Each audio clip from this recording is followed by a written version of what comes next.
Nadie desaparece por casualidad. Y mucho menos alguien que entendía cómo funciona la mente humana mejor que casi cualquier otra persona en su tiempo. Jacobo Grinberg no fue un accidente histórico, no fue un excéntrico aislado ni un científico perdido en teorías marginales.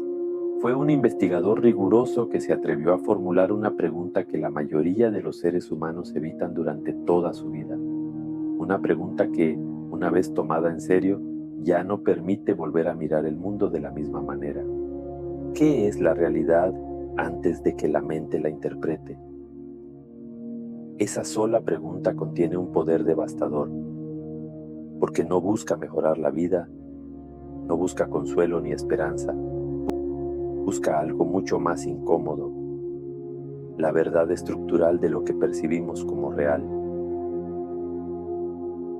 Grinberg entendió muy pronto que la realidad no es algo que simplemente esté ahí afuera esperando a ser observada, sino un fenómeno profundamente ligado a la conciencia que observa.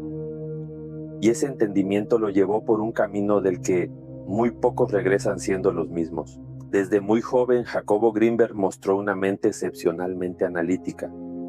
No se conformaba con explicaciones simples ni con respuestas heredadas.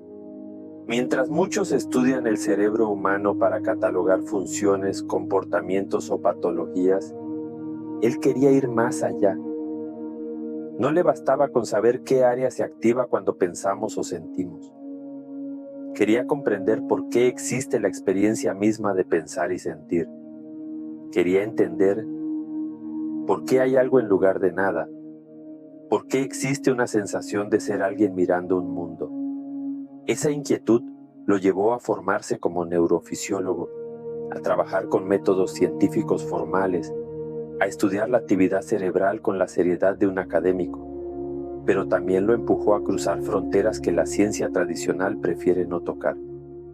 Grinberg se dio cuenta de algo que muchos científicos intuyen, pero pocos se atreven a decir en voz alta, que la ciencia moderna describe muy bien los mecanismos, pero falla al explicar la experiencia.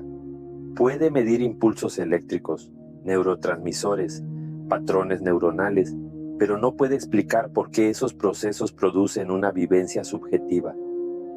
No puede explicar por qué hay un alguien experimentando el mundo. Para la mayoría, ese vacío se ignora o se reduce a un problema filosófico. Para Jacobo Grinberg, ese vacío era el centro del misterio, y decidió investigarlo sin concesiones. En lugar de limitarse a laboratorios y estadísticas, comenzó a estudiar estados de conciencia no ordinarios. No porque creyera en lo místico como dogma, sino porque entendía que la percepción cotidiana es solo una fracción de lo posible. Si la conciencia es la clave, entonces hay que observarla cuando se transforma, cuando se expande, cuando se reorganiza.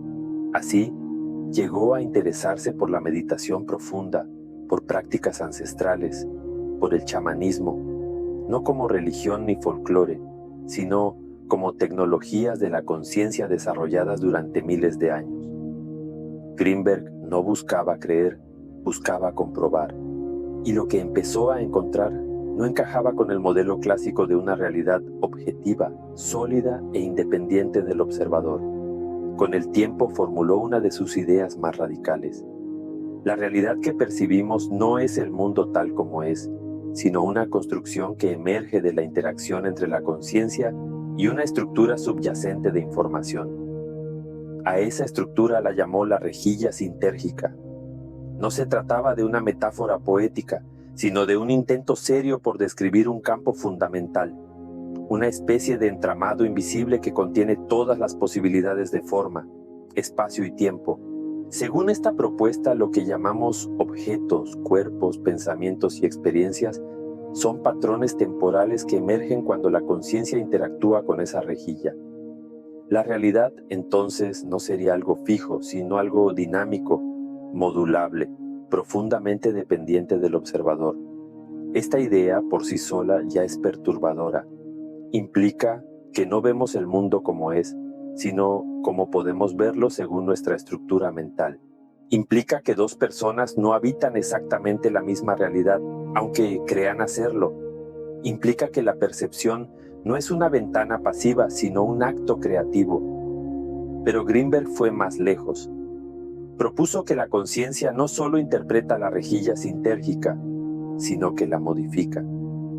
Que cada acto de percepción, cada estado mental, cada creencia sostenida, altera sutilmente la estructura de la realidad experimentada. En otras palabras, la mente no solo vive en el mundo, participa activamente en su construcción. Este punto marca un antes y un después, porque si la conciencia modifica la realidad, entonces la responsabilidad del observador es enorme. Ya no somos simples víctimas de un universo indiferente, ni espectadores de una película cósmica. Somos co-creadores de la experiencia que llamamos mundo. Y eso no es una idea reconfortante, es una idea peligrosa. Significa que no hay un suelo completamente sólido al cual aferrarse, que la estabilidad del mundo depende en parte de estructuras mentales compartidas, de consensos perceptivos, de límites cognitivos. Significa que si esos límites se rompen, la experiencia del mundo también puede romperse. Greenberg entendió que este conocimiento no era para todos, no porque fuera elitista, sino porque sabía que la mente humana necesita estabilidad. Necesita creer que el mundo es firme, que el yo es real, que la identidad es algo fijo. Cuando esas creencias se debilitan, aparece la angustia, el vértigo, la desorientación. Por eso advirtió en más de una ocasión que no todas las personas deberían explorar ciertos estados de conciencia sin preparación, porque cruzar ciertos umbrales no garantiza iluminación, garantiza transformación, y la transformación no siempre es amable. A medida que profundizaba en sus investigaciones, Jacobo Greenberg comenzó a notar algo inquietante. Cuanto más comprendía la naturaleza constructiva de la realidad, menos sentido tenía aferrarse a una identidad rígida. El yo, tal como lo concebimos, empezaba a verse como una función, no como una entidad. Una estructura útil para operar en el mundo, pero no algo fundamental. Y cuando el yo se vuelve relativo, todo lo que se apoya en él también se vuelve relativo. Las metas, los miedos, las ambiciones, incluso la historia personal. Este tipo de comprensión puede ser liberadora para algunos, pero devastadora para otros. Greenberg observó que muchas tradiciones antiguas ya habían llegado a conclusiones similares, pero lo habían expresado en lenguaje simbólico, mitológico o espiritual. Él intentó traducir esas intuiciones a un marco neurofisiológico y cognitivo, y ese intento lo colocó en una zona incómoda, demasiado científico para los místicos, demasiado heterodoxo para los científicos tradicionales. Sin embargo, siguió adelante, convencido de que la verdad no pertenece a ninguna institución, sino a la experiencia directa y a la coherencia interna de las ideas. Con el paso del tiempo, su discurso comenzó a volverse más sobrio, más contenido. No porque dudara de sus descubrimientos, sino porque comprendía sus implicaciones. Si la realidad es una construcción, entonces también lo son las normas, las estructuras sociales, los sistemas de poder. Una persona que entiende esto profundamente deja de encajar con facilidad. Ya no puede tomarse demasiado en serio las ficciones colectivas, pero tampoco puede simplemente ignorarlas. Vive en una especie de tensión permanente entre lo que sabe y lo que debe aparentar para funcionar en el mundo. Este es el punto en el que la historia de Jacobo Greenberg deja de ser solo intelectual y empieza a volverse existencial, porque no estamos hablando solo de teorías, sino de una forma de estar en el mundo, de una percepción que, una vez adquirida, no se puede desactivar. Greenberg sabía que hay conocimientos que no se pueden desver, y también sabía que la mente humana, cuando se expone a ciertas verdades sin el soporte adecuado, puede fracturarse. No en el sentido dramático del colapso inmediato, sino en un sentido más silencioso, la pérdida de referencias, la dificultad para volver a jugar el juego de la realidad consensuada. A pesar de todo esto, siguió investigando. Siguió escribiendo, siguió hablando, pero algo empezó a cambiar. Quienes lo conocieron notaron que se volvió más reservado, menos dispuesto a explicarlo todo, más consciente de los límites del lenguaje, como si hubiera llegado a un punto en el que decir más ya no ayudaba, sino que ponía en riesgo, no necesariamente un riesgo externo, sino un riesgo interno, psicológico, cognitivo. Porque cuando ciertas ideas se entienden de verdad, ya no pueden ser tratadas como simples conceptos académicos. Jacobo Greenberg no buscaba fama ni controversia, no necesitaba llamar la atención. Su trabajo hablaba por sí mismo, aunque no fuera aceptado por todos. Pero lo que descubrió no podía quedarse completamente oculto, porque tocaba el núcleo mismo de la experiencia humana. Tocaba la pregunta de quiénes somos cuando dejamos de identificarnos con nuestros pensamientos. Tocaba la pregunta de qué es el mundo cuando dejamos de asumir que existe independientemente de nuestra percepción. Tocaba, en última instancia, la pregunta de qué ocurre cuando la conciencia se reconoce a sí misma como parte activa del tejido de la realidad. Esta es la base sobre la cual se construye todo lo que vino después. La rejilla sintérgica no es solo una teoría más, es una invitación peligrosa a replantear la existencia desde su raíz. Y una invitación así no se hace sin consecuencias. Greenberg lo sabía.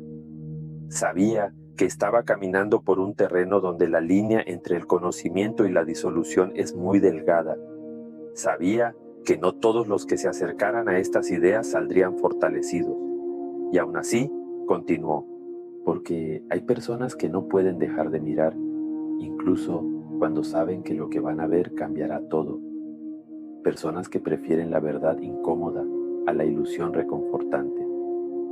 Personas que, una vez que intuyen que la realidad es algo mucho más frágil y maleable de lo que parece, no pueden fingir que no lo saben. Jacobo Greenberg fue una de esas personas. Y esta es solo la primera capa de una historia que se vuelve cada vez más oscura, más profunda y más inquietante a medida que avanzamos. Lo que descubrió no se limita a ser una teoría sobre la conciencia. Tiene implicaciones sobre la identidad, sobre la percepción, sobre la estabilidad mental y sobre los límites de lo humano. Y cuanto más nos acercamos a entenderlo, más evidente se vuelve que su desaparición no puede analizarse como un simple hecho aislado. Para comprender lo que ocurrió, primero hay que comprender hasta dónde llegó. Y eso es algo que apenas estamos empezando a explorar. Para entender por qué las ideas de Jacobo Greenberg resultan tan perturbadoras, es necesario profundizar en el corazón de su propuesta. La rejilla sintérgica no como una teoría abstracta, sino como una estructura real que redefine por completo la manera en que entendemos el universo y nuestra posición dentro de él. Greenberg no hablaba de una realidad alternativa ni de dimensiones ocultas en el sentido fantástico del término. Hablaba de algo mucho más cercano y, precisamente por eso, mucho más difícil de aceptar. Que la realidad cotidiana, la que damos por sentada, es solo una versión estabilizada de algo mucho más vasto. Un campo de posibilidades que la mente humana organiza para poder sobrevivir.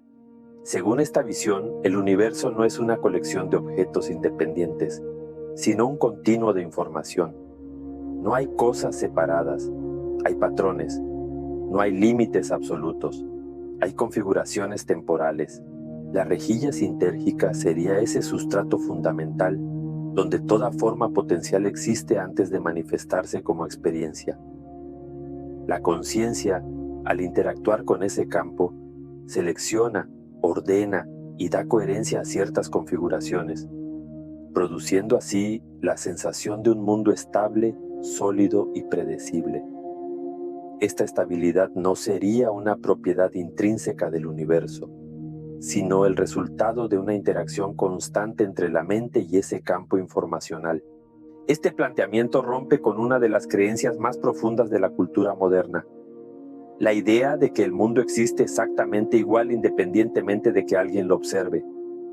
Greenberg no negaba la existencia de una realidad subyacente, pero afirmaba que lo que experimentamos como realidad es inseparable del acto de percibir. La percepción no es una fotografía del mundo, es una traducción activa, y como toda traducción implica pérdida, selección y estructura.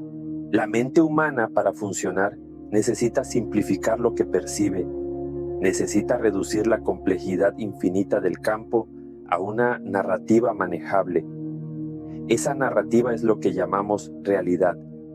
Aquí aparece un elemento clave que Greenberg consideraba fundamental: la coherencia.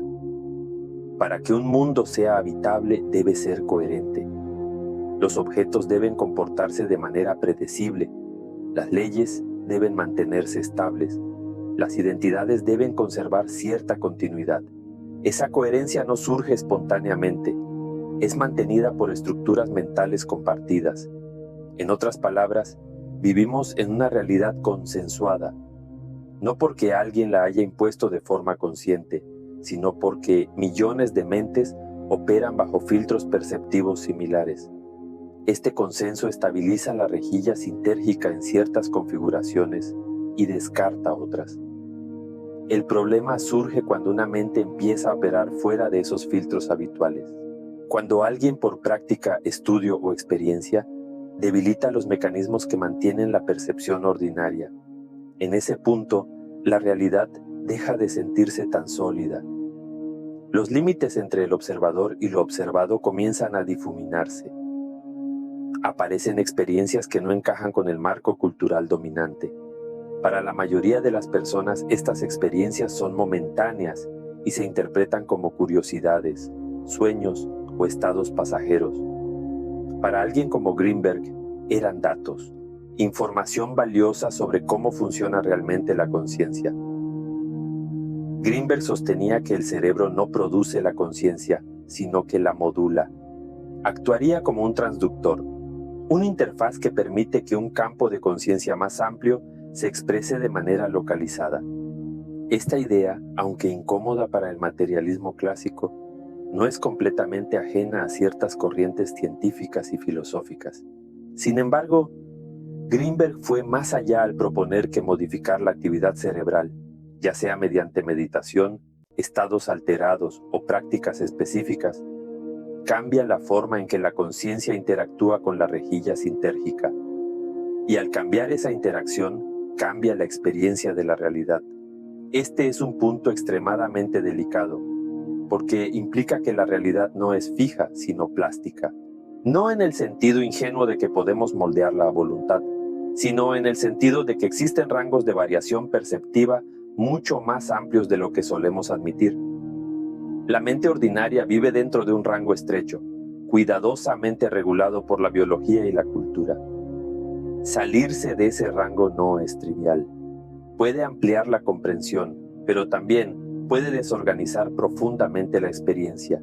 Greenberg observó que muchas personas que acceden a estados no ordinarios, sin preparación adecuada, experimentan despersonalización, pérdida de sentido, ansiedad profunda o incluso episodios psicóticos. No porque la experiencia en sí sea patológica, sino porque la estructura del yo no está preparada para integrar una percepción más amplia. El yo, tal como lo conocemos, funciona como un ancla, da continuidad, identidad y dirección. Cuando esa ancla se debilita demasiado rápido, la mente puede quedar a la deriva. Por eso Greenberg insistía en la importancia del entrenamiento, del contexto y del acompañamiento.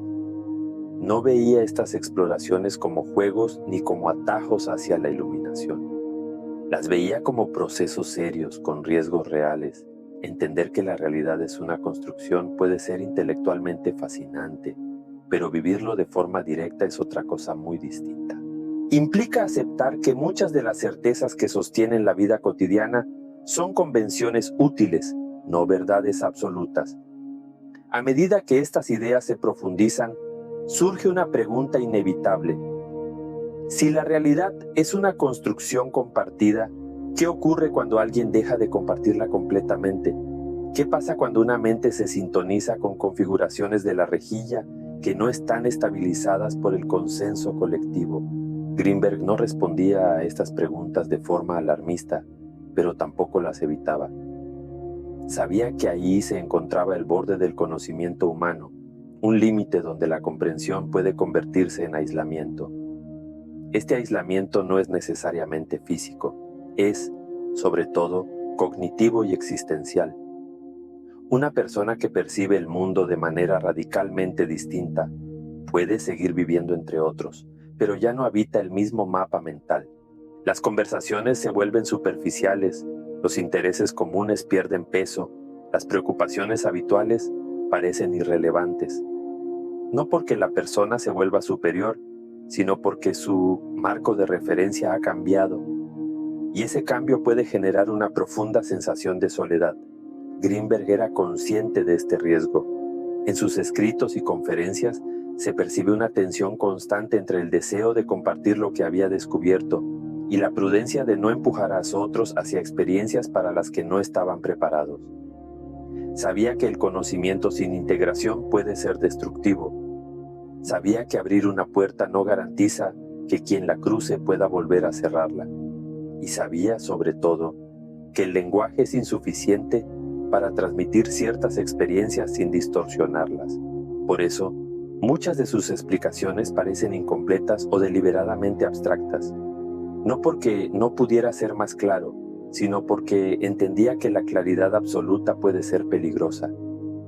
Hay verdades que no deben ser consumidas como información, sino vividas como procesos graduales. La rejilla sintérgica no es algo que se entienda solo con la mente racional. Es una intuición que se va construyendo lentamente, a medida que la percepción se afina y el ego se flexibiliza. Este enfoque lo colocó en una posición ambigua frente a la comunidad científica. Algunos lo consideraban un pionero valiente, otros un pensador excesivamente especulativo. Pero incluso sus críticos reconocían algo. Greenberg no hablaba desde la ignorancia. Conocía profundamente la neurociencia, la psicología y la metodología científica. Su desviación no era fruto de la falta de rigor, sino de la convicción de que el rigor, llevado hasta el extremo, obliga a cuestionar sus propios límites. A medida que su trabajo avanzaba, la frontera entre investigador y sujeto de investigación comenzó a difuminarse.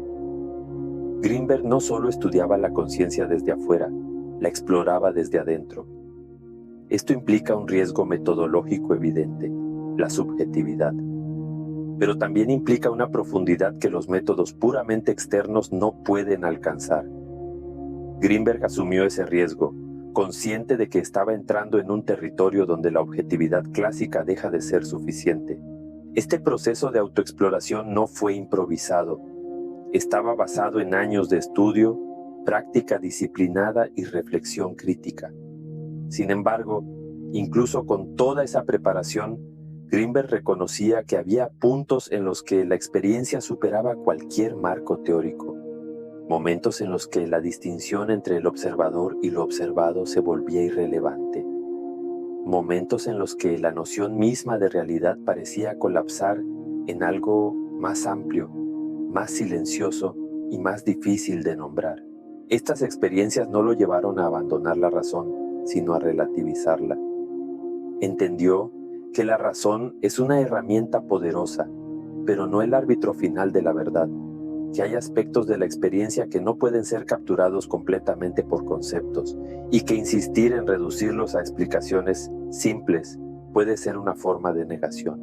Esta comprensión lo llevó a un punto de equilibrio delicado entre la ciencia y la introspección profunda. Sin embargo, ese equilibrio es difícil de mantener en una cultura que exige definiciones claras, resultados medibles y conclusiones cerradas. Greenberg operaba en un espacio donde las conclusiones eran necesariamente abiertas, provisionales, sujetas a la transformación del propio observador.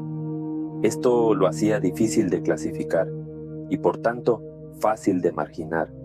No encajaba del todo en ningún grupo, y eso, con el tiempo, comenzó a pasar factura.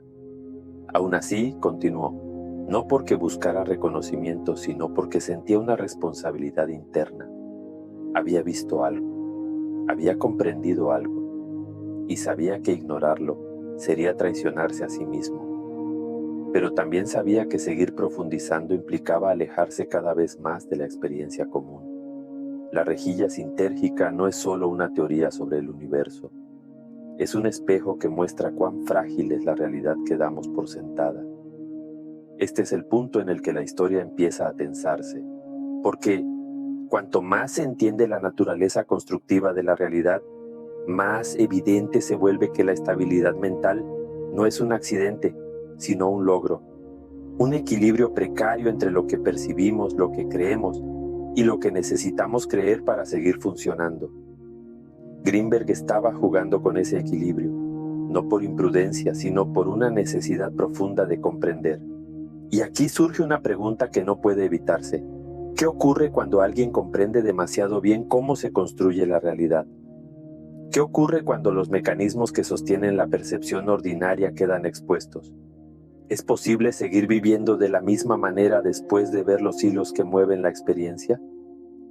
Estas preguntas no son teóricas, son profundamente personales y empiezan a adquirir un peso inquietante cuando se considera lo que ocurrió después.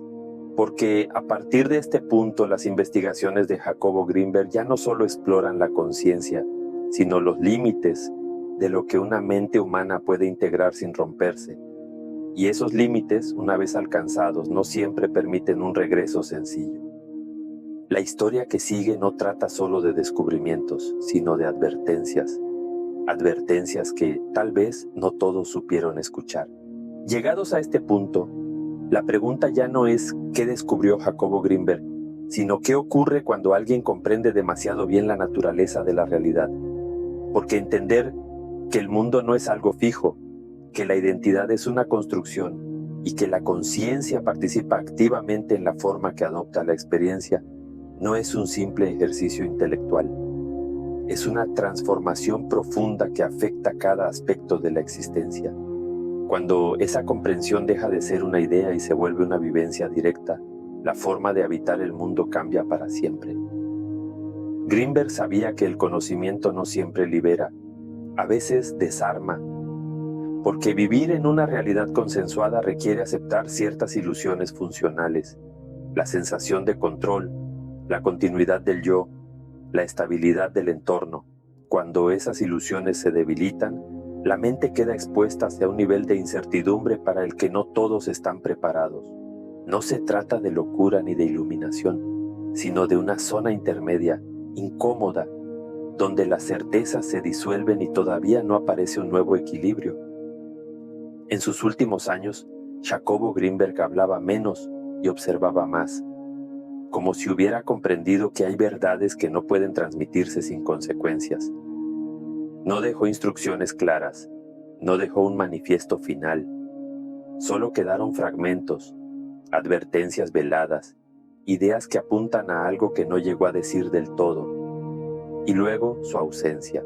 Una ausencia que no encaja fácilmente con la lógica de una vida ordenada, previsible, coherente con los estándares habituales. La desaparición de Greenberg no necesita explicaciones extraordinarias para resultar inquietante. Lo verdaderamente perturbador no es cómo desapareció, sino cuándo. Desapareció después de años de explorar los límites de la conciencia, después de cuestionar la solidez de la realidad, después de advertir que no todos deberían cruzar ciertos umbrales. Desapareció cuando su trabajo empezaba a señalar no solo cómo funciona la mente, sino qué ocurre cuando la mente deja de necesitar las estructuras que la sostienen. Tal vez nunca sepamos exactamente qué pasó. Tal vez no haya una respuesta definitiva, pero hay algo que resulta difícil de ignorar. Jacobo Greenberg entendió que la realidad no es algo que se descubre una vez y queda resuelto. Es algo que se sostiene activamente, momento a momento, mediante acuerdos perceptivos, creencias compartidas y límites cognitivos. Y cuando esos límites se cruzan, el regreso no está garantizado. Su legado no es una teoría cerrada ni un sistema explicativo completo. Es una pregunta abierta que sigue incomodando. ¿Qué pasaría si la realidad que consideramos sólida es solo una versión posible entre muchas? ¿Qué pasaría si el yo que defendemos con tanto esfuerzo es solo una herramienta temporal? ¿Y qué precio tendría vivir sabiendo eso? No como una idea, sino como una certeza interna. Tal vez por eso su nombre sigue resonando, no como el de un científico convencional, ni como el de un místico tradicional, sino como el de alguien que se acercó demasiado al borde, al límite donde la comprensión deja de ser segura, al punto donde el conocimiento ya no suma, sino que resta apoyos. Grinberg no buscó desaparecer, buscó entender. Y a veces, entender implica alejarse de todo lo que parecía estable. La historia de Jacobo Grinberg no es una invitación, es una advertencia silenciosa. Nos recuerda que hay preguntas que transforman a quien las formula, respuestas que no se pueden integrar sin cambiar por completo la forma de vivir, y verdades que no están hechas para ser populares. Tal vez el verdadero misterio no sea su desaparición, sino si estamos realmente preparados para comprender aquello que él se atrevió a mirar. Y quizá, solo quizá, algunas puertas no se cierran solas después de abrirse.